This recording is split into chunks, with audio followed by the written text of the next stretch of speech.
体育消息来看，中华职棒总冠军赛昨昏伫咧台中洲际球场进行第5战，乐天桃园对战中信兄弟，一直战到延长赛才拼出关键。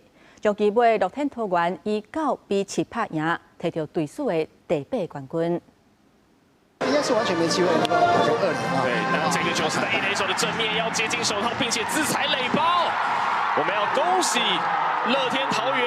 台中洲际棒球场的花野看台秀酒红色的彩带，经过延长11局，乐天桃园摕到中华职棒36年的总冠军，全队冲入机场来庆祝。这场总冠军赛第5战，先摕到分数的也是乐天桃园。这一棒挤出去，姜奎宇扑下来，没有办法拦到，传出去形成安打。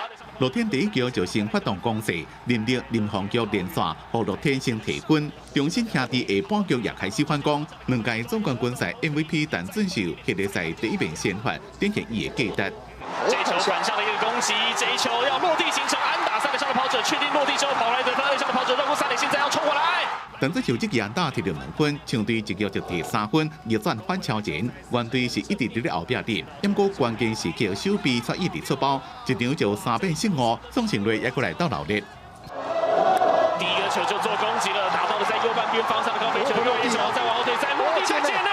宋庆瑞这支二垒安打，和抢队一边就摕3分。扩大领先变做7-3，不过桃园无放弃，7、8局拢有提分，甲比数扭平。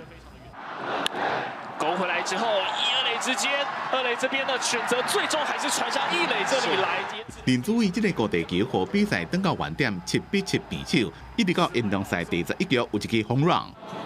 这一板打在左半边方向的飞球出去了，全垒打。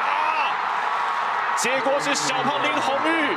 林鸿玉这支轰软和乐天9-7逆转反超前。伊单场4支安打，以39下过219攻，改写总冠军赛年纪上大纪录，也被选做单场 MVP。上尾半局原队的秀和成组成勇起头，3个3个路，单届总冠军赛4遍救援成功，也是新纪录。这也是桃园队队史第8座的总冠军。